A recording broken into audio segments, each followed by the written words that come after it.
시리즈 27번째 시간으로 오늘은 이제는 깊은 믿음을 가질 때입니다. 이제는 깊은 믿음을 가질 때입니다. 라는 제목으로 함께 말씀 나누도록 하겠습니다. 교회사 가운데 위대한 인물들 가운데 하나가 바로 중세 때에 있었던 신학자 토마스 아퀴나스라는 분이 계세요. 이분은 신학 대전이라고 해서 우리 중세 때의 신학의 기틀을 놓았던, 그래서 천주교나 개신교나 이분의 신학 대전을 통해서 다 같이 공유하는 정말 중요한 책을 기록한 사람입니다. 그가 이 책을 기록한 후에 수도원에서 기도하다가 환상 중에 하나님의 음성을 들어요. 하나님께서 이 토마스 아퀴나스에게 이렇게 말합니다. 아퀴나스야, 내가 정말 훌륭한 책을 나를 위해서 지었구나. 너에게 내가 무엇을 해줄까? 라고 하나님께서 솔로몬에게 물어보셨던 것처럼, 여쭤보셨던 것처럼 이렇게 물으십니다. 그때에 아퀴나스는 단 외마디 한마디만 해요. 하나님, 저는 오직 하나님 한 분 외에 다른 것은 필요가 없습니다. 하나님 한 분만으로 저는 족합니다. 라는 이 위대한 믿음의 고백을 합니다. 여러분, 솔로몬은 저에게 정말 듣는 마음을 주셔서 제가 아직 연약하고 아이라서 백성들을 어떻게 해야 될지 모르니까 쉽게 말하면 잘 들을 수 있는 마음을 달라고 그가 기도한 것 이상으로 토마스 아퀴나스는 오직 주님이시면 됩니다. 주님 한 분으로 저는 충분합니다. 라는 이 고백을 하고 있습니다. 여러분, 인생을 살면서 하나님의 마음이 정말 흡족하도록 우리가 위대한 고백을 할 때가 있었을 거예요, 분명히. 그게 기도가 되었건 아니면 내가 예배 시간이 되었건 어느 때인지는 모르지만 우리가 예수님을 만났을 때에도 하나님을 향한 믿음의 고백을 한 기억이 다 있을 겁니다. 그렇기 때문에 우리 가운데에서 이 고백은 너무 귀해요. 그런데 그 고백이 처음부터 완벽한 고백이 아닐 수도 있습니다. 비록 작고 부족하고 정말 내게 있어서 소소한 믿음의 고백일지라도 하나님은 그 고백을 기뻐 받으신다라는 사실입니다. 그렇기 때문에 오늘은 우리가 함께 바울 사도의 믿음의 고백이 어떻게 성화되고 있고 어떻게 그의 믿음의 고백이 바뀌고 있는가를 중심으로 함께 우리가 본문의 내용을 살펴보도록 하겠습니다. 여러분, 사도 바울은 예수 그리스도를 만난 후에 인생이 바뀐 사람의 대표적인 사람 아닙니까? 그는 로마서에서 이렇게 고백을 하고 있어요. 우리가 살아도 주를 위해서 살고 죽어도 주를 위해서 죽나니 그러므로 사나 죽으나 우리는 주님의 것입니다. 라고 로마 교우들에게 격려하면서 우리는 다 하나님께 메인바가 된 그리스도 안에서 우리는 죽으나 사나 다 하나님 앞에 드려진 자다라는 위대한 고백을 합니다. 더 나아가서 고린도 교회에게는 그는 그런즉 너희는 먹든지 마시든지 무엇을 하든지 다 하나님의 영광을 위하여서 하라라는 이 고백을 남기고 있어요. 여러분, 이 고백 외에 사도 바울은 많은 위대한 고백을 남기는데 그의 인생의 목표가 바뀌었기 때문에 신앙의 성숙도가 점점 아름답게 무르익어가고 더 깊어가고 더 성숙해져가는 그의 참된 믿음을 우리는 볼 수 있습니다. 물론 사도 바울이 처음부터 이런 대단한 고백을 한 건 아니에요. 착각하시면 안 됩니다. 여러분, 사도 바울이 아시다시피 예수님의 12제자 중에 한 명은 아닙니다. 그가 예수님의 직계 제자가 아니어서 가는 곳마다 사도권을 의심하는 사람들에 의해서 사도 바울이 부정을 당하는 경우가 가끔씩 있었습니다. 갈라디아 교회에서, 그 교회에서도 그랬고요. 고린도 교회 안에서도 아니 저게 예수 그리스도의 직계제자도 아닌데 혹시 알아? 자기가 다메섹 도상에 넘어가다가 빛을 보고 예수님 만났다는데 지가 무슨 경기를 일으켜갖고 혹시 예수님 만났다고 하는 거 아니야? 여러 교회 안에서 의혹이 있어 왔습니다. 그런 사도 바울은 그의 삶 가운데에서 처음부터 자기 자신의 믿음의 진실한 고백을 하기보다는 변증하기에 바빴어요. 자기 변명과 자기를 드러내는 그런 고백을 하기가 너무나 많았습니다.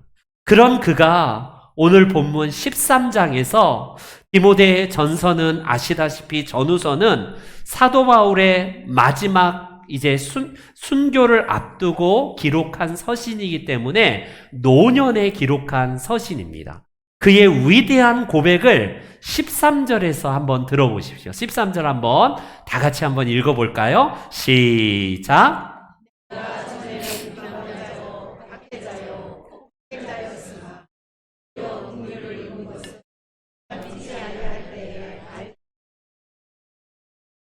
여러분, 노년의 바울사도, 이제 완전히 성화의 단계에 들어선 바울사도, 인생의 이제 노년에서 그토록 많은 세월 동안 예수 그리스도를 증거할 때에 그가 남겼던 고백은 놀랍습니다. 의외예요.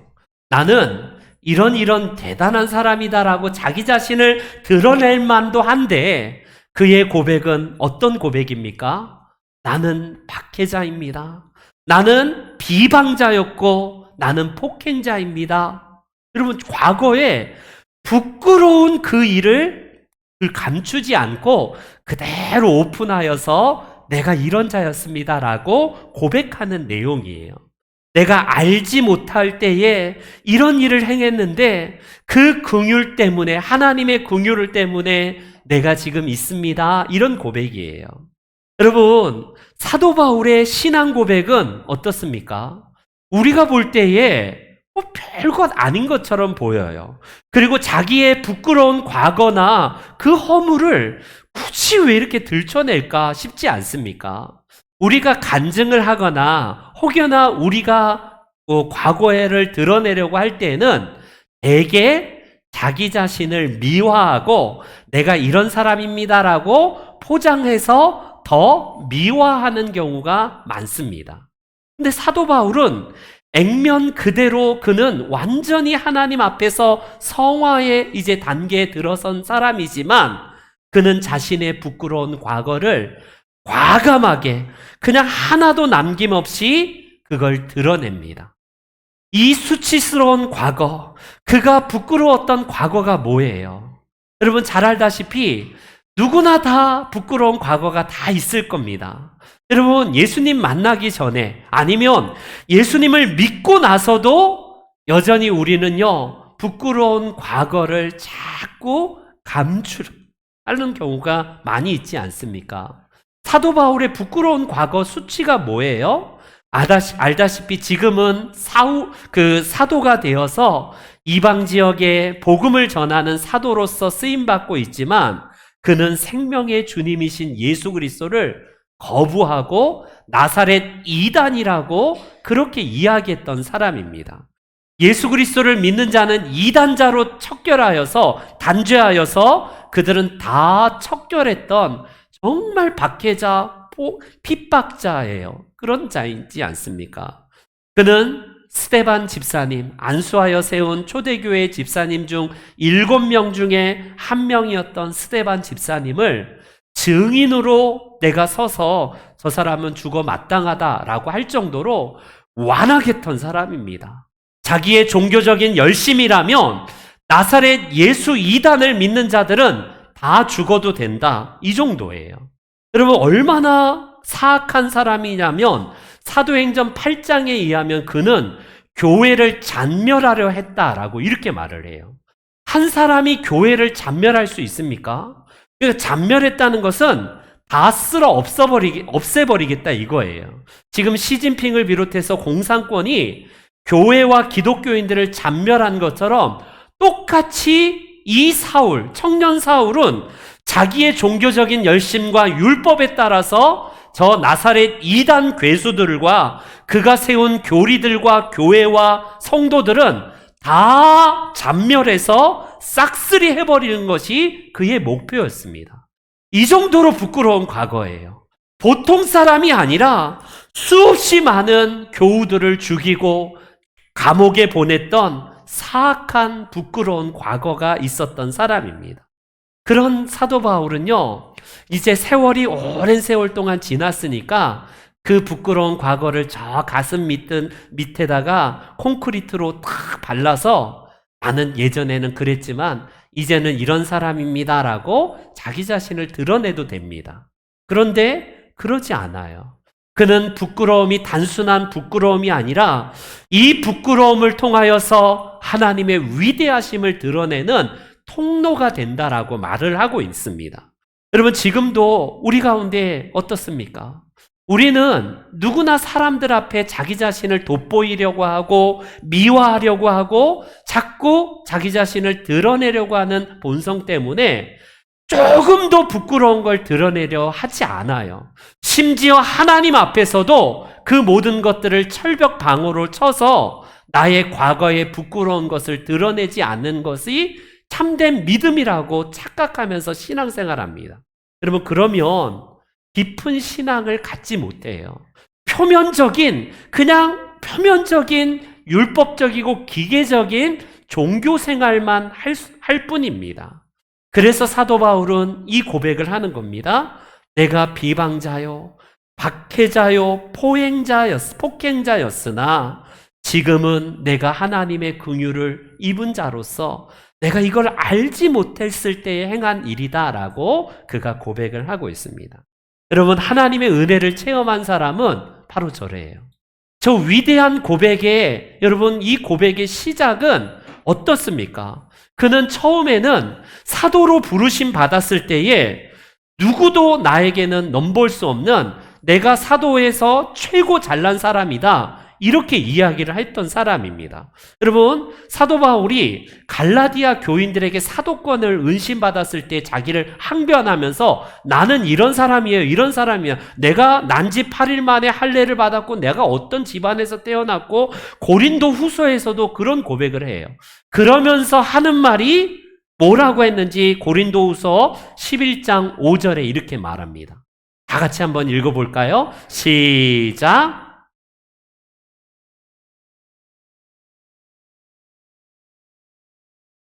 저 자신만만함을 보십시오.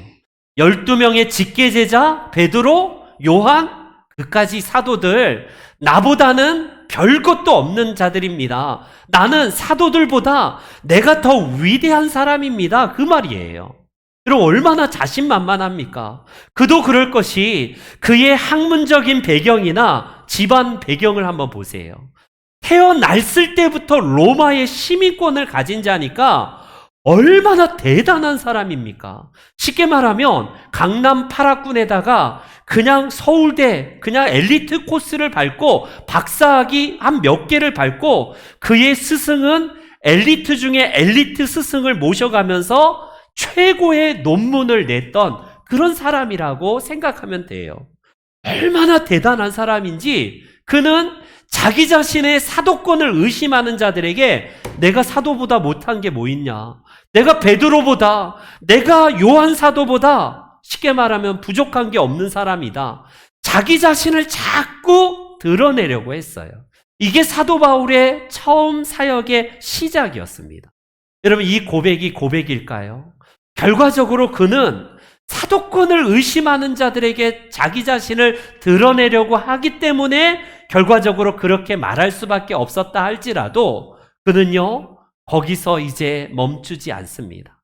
계속된 그의 고백 속에서는 자기가 똑똑하고 잘났을 때는 아무런 열매를 맺을 수가 없어요. 그가 2차 전도여행 때도 계속 전도하다가 자기의 지식으로 전도를 하려고 할 때 막히고 열매가 없습니다. 그러면서 그는 점점 더 예수 그리스도를 만나면서 믿음이 깊어지면 깊어질수록 그렇구나, 깨달아지는 게 뭐였냐면 내가 대단한 사람이야 라는 것이 아니라 에베소 교인에게는 이렇게 그는 고백을 하고 있는 것을 보세요. 에베소서입니다. 모든 사도보다 나는 지극히 작은 자다라고 고린도전서, 우리 앞에 한번, 그 앞에 컷입니다. 앞에 컷. 우리 한번 읽어보겠습니다. 시작.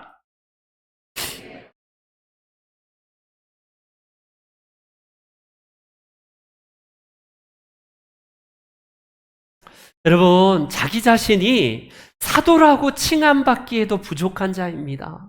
내가 사도들보다 위대하다라는 자의식이 이제는 나는 사도들 중에 가장 작은 자입니다. 이런 겸손한 고백을 하고 있어요. 거기서 더 나아가서 에베소 교회에는 이렇게 말합니다. 사도들뿐만 아니라 여러분, 아직 초신자인 에베소 교회들, 지금 갓 믿는 예수 그리스도를 믿는 성도들, 그런 성도들보다 나는 지극히 작은 자보다 더 작다. 그러니까 세상에서 나는 가장 작은 자고 가장 낮은 자고 나는 볼품없고 나는 아무런 쓸모도 없는 너무나 연약한 자입니다라는 이 위대한 고백이 계속 진행이 되고 있어요.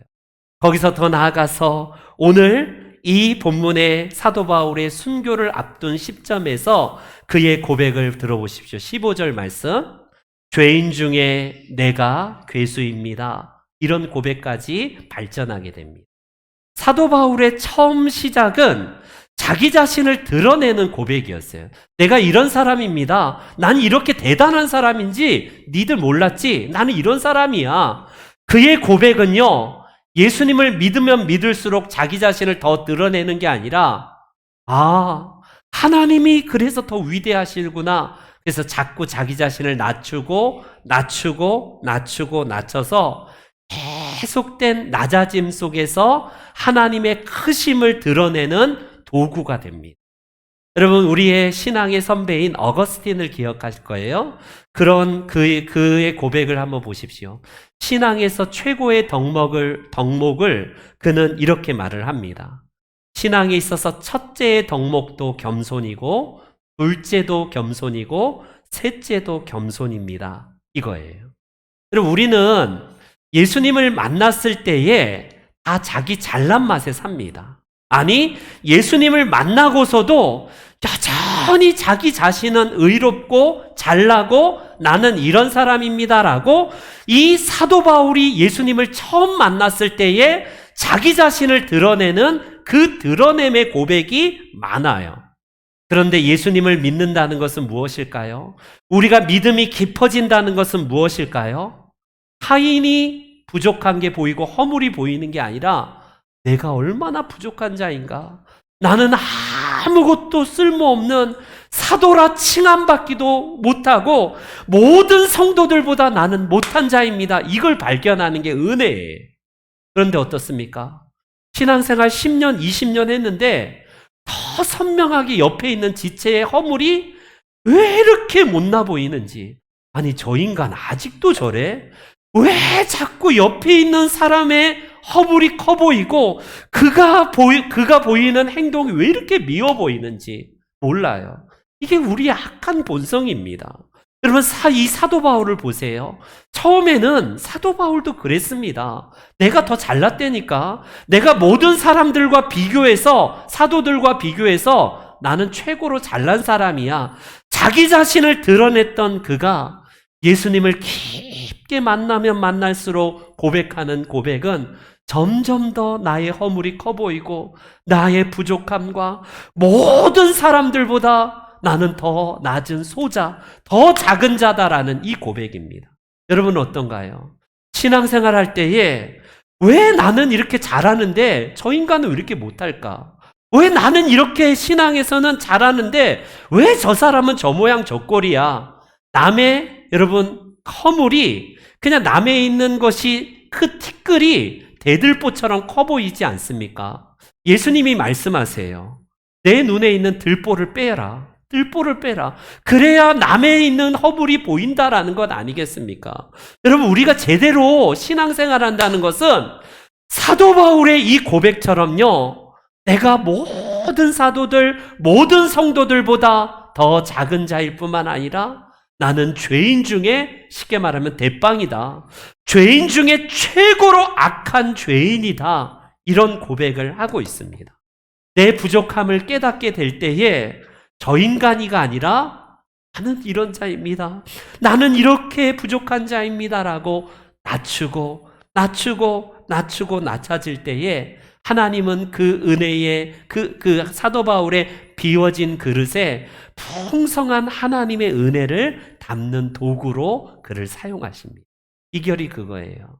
사랑하는 성도 여러분, 우리가 신앙생활은 하나님과의 관계가 1순위이긴 하지만 2순위를 늘 기억하십시오.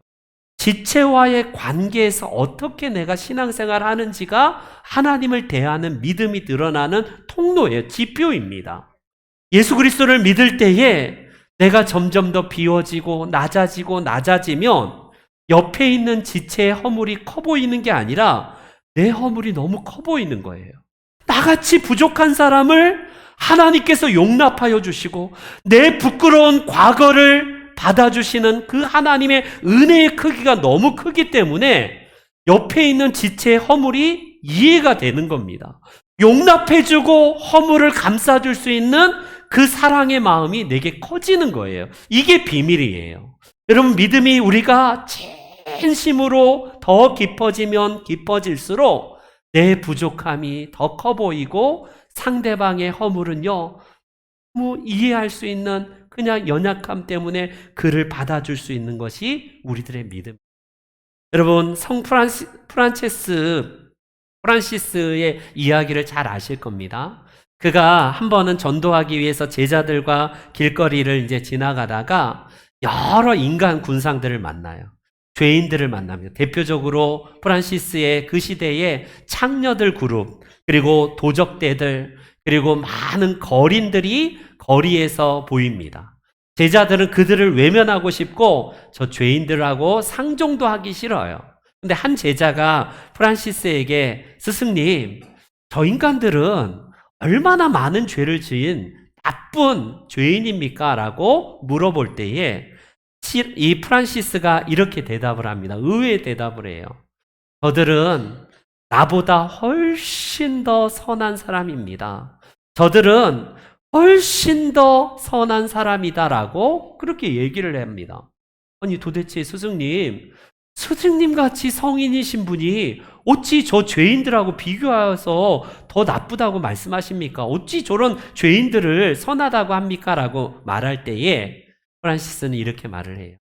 하나님이 만약에 내게 주신 큰 은혜와 사랑을 저들에게도 주었다면 저들은 나보다 더 큰 성인이 되고 더 믿음이 출중한 사람이 될 것이라네. 이렇게 말합니다.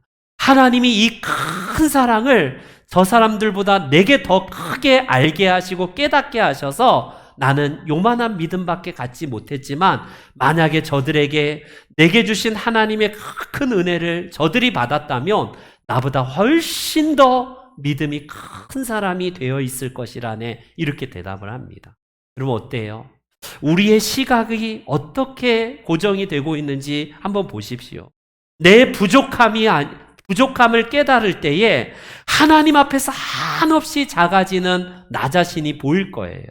그럴 때에 지체의 연약함과 허물을 우리는 덮어줄 수 있고 그를 이해할 수 있고 사랑할 수 있게 됩니다.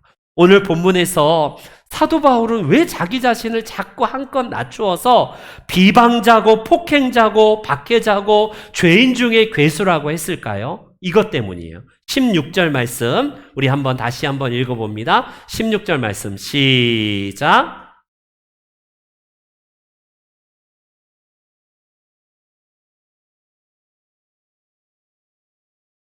후에 주를 믿어 영생 얻는 자들에게 본이 되게 하려 하심이라. 아멘. 아멘. 여러분 사도 바울은 자기 자신을 부족하지만 이런 허물이 많고 가장 낮은 자 중에 낮은 자인 나 자신을 하나님께서 부르신 목적이 무엇인지 알았어요. 여러분 세상으로 치면 이거는 하나님 나라에서 조금도 쓰임받지 못할 정말 죄인 중에 괴수인 나 자신을 하나님께서 쓰임받게 하신 이유는 나를 보고 이제 후대에 예수 그리스도를 믿는 자들에게 내가 본이 되고 일종의 샘플이 되기 위해서 나를 부르신 것이다. 이런 고백을 하는 거예요. 여러분, 왜 부끄러운 자기 자신을 하나님께서 부르셔서 사도라고 칭해 주시고 복음을 전할 수 있는 사람으로 만드셨는가? 다른 게 아니라 주변의 후배들과 앞으로 예수 그리스도를 믿는 자들에게 저 사람도 예수 믿어서 저렇게 삶이 바뀌었대. 저런 박해자와 폭행자와 저런 핍박자도 예수님을 믿고 나니까 사람이 바뀐 거야. 그러니 우리도 예수님 믿어서 사람이 바뀔 수 있어. 일종의 본이 되게 한 거예요. 사도 바울은 처음 예수 믿었던 그 상태에서 머문 게 아니라 점점 더 아름다운 하나님의 사람으로 신앙이 깊어집니다. 그런 그의 모습을 볼 때마다 사람들이 내 모습을 보고 본을 보이게 하기 위해서 하나님이 나를 선택하셨다라는 사실입니다. 여러분, 그거예요. 우리의 신앙은 단순하게 거기서 머무는 답보의 상태, 아니면 심하게는 더 뒤로 퇴보하는 퇴보의 상태가 아닌지 점검해 보십시오. 예수님을 10년 전에 만났다고 할 때에 내가 10년 후에 나는 믿음이 진보했는지 아니면 답보 상태에 있는지 퇴보했는지를 한번 점검해 보세요. 누군가가 나를 볼 때에 저 사람이 믿는 저 예수는 나도 믿고 싶다라는 말을 여러분들의 직장에서, 여러분들의 동료와 친구 사이에서 혹시 들어보신 적 있으세요? 저 사람이 믿는 예수라면 나도 한번 예수 믿고 싶다. 이런 이야기를 듣는 것이 예수 그리스도를 믿을 때에 우리가 본이 되는 사람의 특징이에요. 사도 바울은 그것 때문에 내가 부르심을 받았다라고 말을 하는 겁니다. 여러분, 우리는 누구나 다 예수님을 믿어서 하나님 나라의 백성이 되고 자녀가 되었어요. 이제는 예수님 믿고 나서 10년, 20년, 30년이 되었고 중직자가 되었고 목사까지 되었습니다.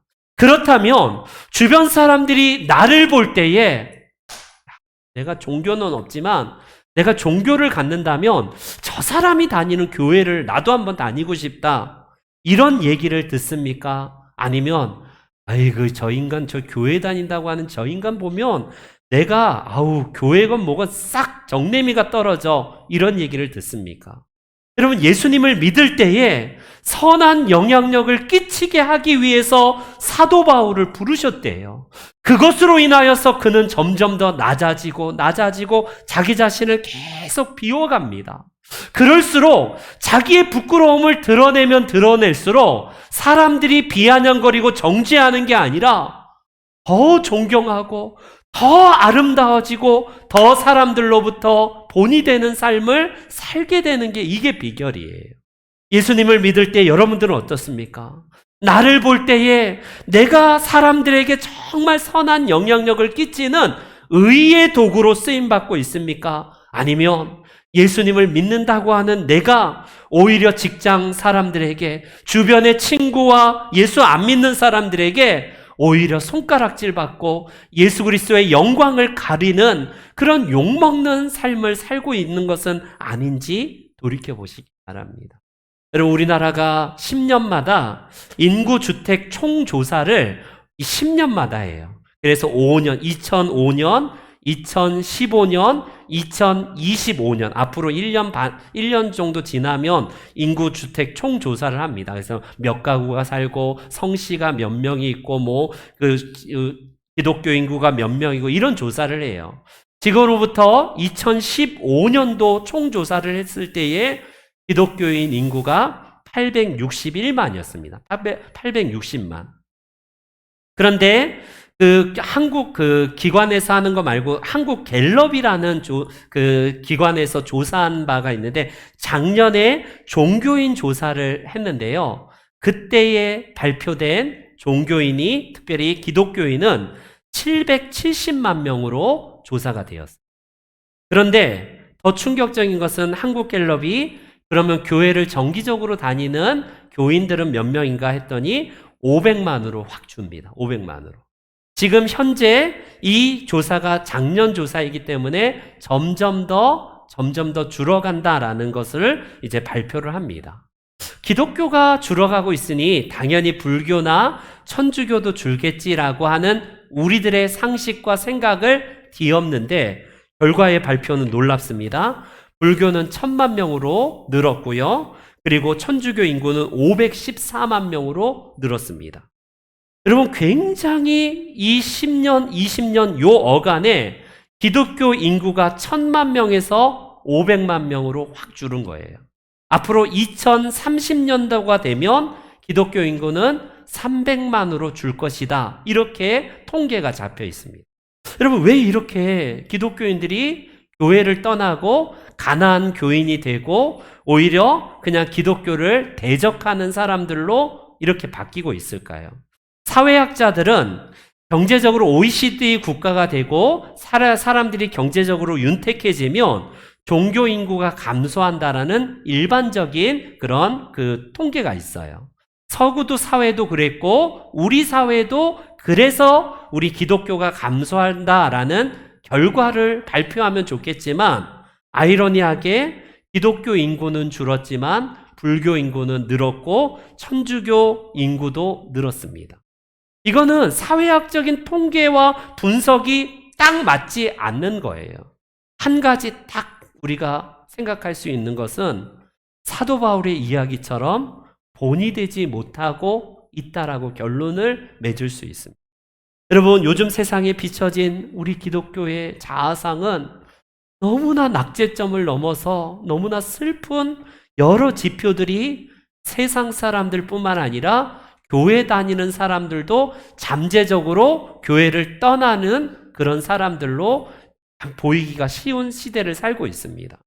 교회가 거룩한 하나님의 교회가 아니라 오히려 세상의 이익과 명예를 추구하는 세상 집단과 별로 차이가 없는 집단으로 비춰지고 있습니다. 오히려 예수 그리스도의 가르침을 따라 사랑하고 선행을 보이는 삶이 아니라 탐욕으로 물든 탐욕 덩어리, 이기적인 집단으로 교회가 세상 사람들에게 비춰지고 있어요. 예전에는 목사와 기독교는 60년대, 70년대에는 그 보증을 서주고 그 은행가도요, 담보를 해줄 만큼 정말 신임도가 높았던 사람들입니다. 이제는 기독교인 하면 더 넌더리를 내고요, 더 믿지 못할 대상으로 취급하는 게 오늘날의 모습입니다. 한기총을 비롯해서 굵직한 한국교회를 대표한다는 무슨 기관마다 금권 선고를 비롯해서 이전 투구하면서 서로 자기 잘난 것으로 다투고 그렇게 싸우는 모습이 세상 사람들에게 비춰지고 있는 오늘날의 시대예요. 여러분, 그렇기 때문에 우리가 이 대강절을 통해서 예수 그리스도를 맞이하는 우리들의 마음이 하나님 앞에서 본을 보이고 있고 세상 사람들과 이제 후대에 예수 그리스도를 믿는 그리고 앞으로 믿을 사람들에게 본이 되고 있는가를 한번 점검해 보시기 바랍니다. 아예 나는 아니야. 나는 그런 사람이 아니야라고 누가 자신할 수 있겠습니까? 저도 그런 부류 중에 한 사람이고 하나님의 영광을 먹지라는 대상 중에 하나일지도 모르겠어요. 그렇기 때문에 우리는요, 하나님 앞에서 빛과 소금으로서 세상에 빛이 되어야 되는데 그러지 못하는 거예요. 오늘 16절 다시 한번 보세요. 16절을 우리 다시 한번 보겠습니다. 읽어볼게요. 다 같이 시작.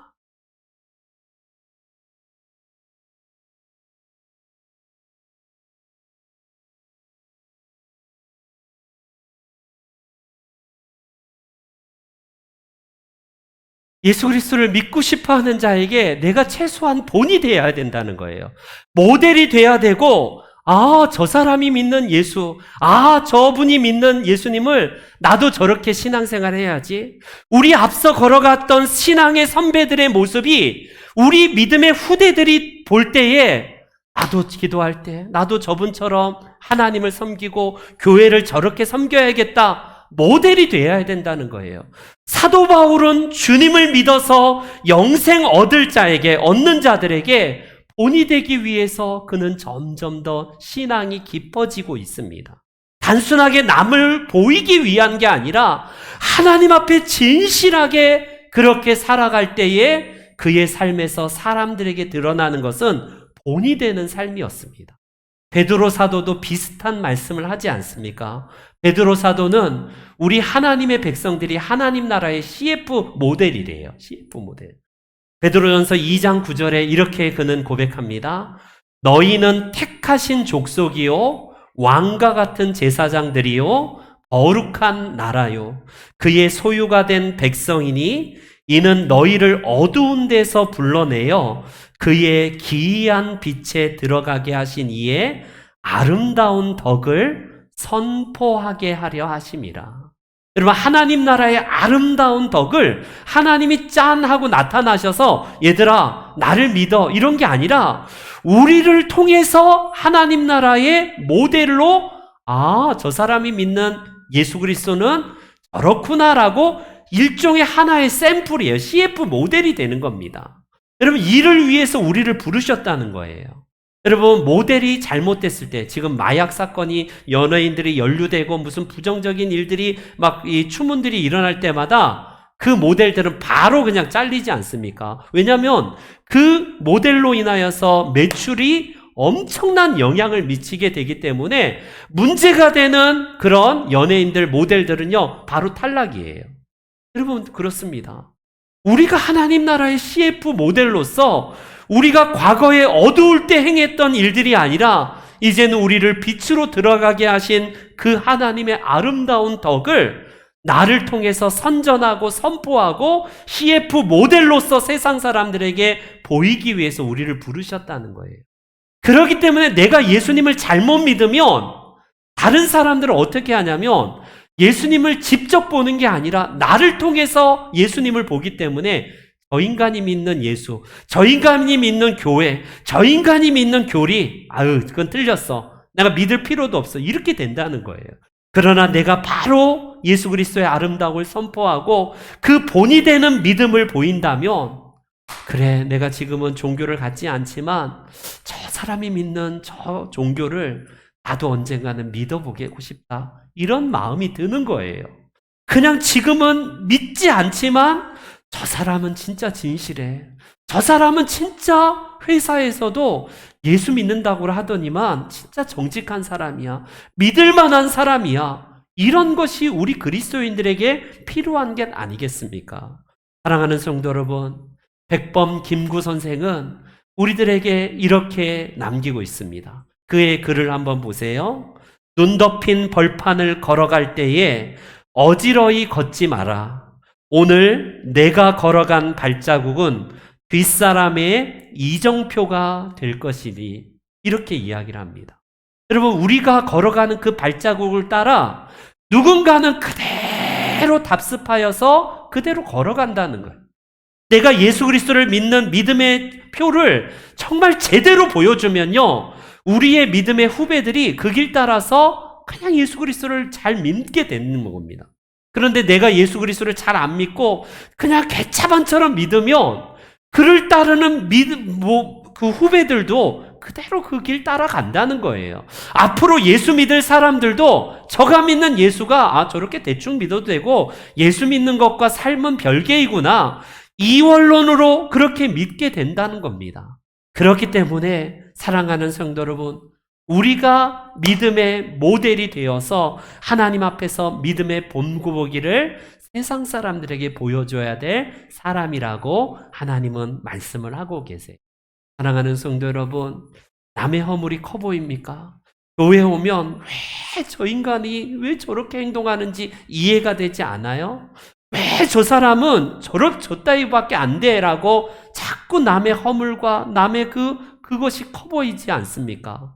그러면 여러분, 신앙이 안 자라요.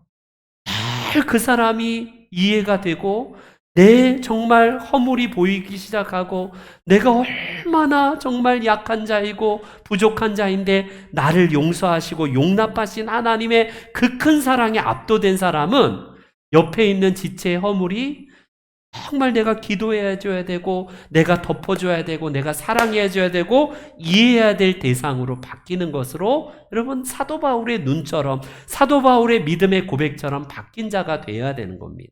사랑하는 우리 신명종안교회 성도 여러분, 늘 우리가 하나님을 신앙하고 믿는다고 하는 우리들의 믿음이 늘 남을 판단하고 정죄하는 것이 아니라 내 믿음의 연약함을 하나님께서 받으셔서 내가 비워낸 그 그릇 위에 하나님이 풍성하게 채워주셔서 더 큰 믿음으로, 더 넓은 신앙으로, 더 높은 믿음으로 하나님 앞에, 사람들 앞에 드러내는 것처럼 이 대강절 기간 여러분들이 예수 그리스도를 준비하고 오시기를 준비하는 우리 모든 분들 한 분 한 분이 믿음이 더 깊어져서 우리 사도 바울과 같이 아름다운 신앙의 족적과 열매를 맺으시는 삶이 되시기를 주님의 이름으로 축원합니다.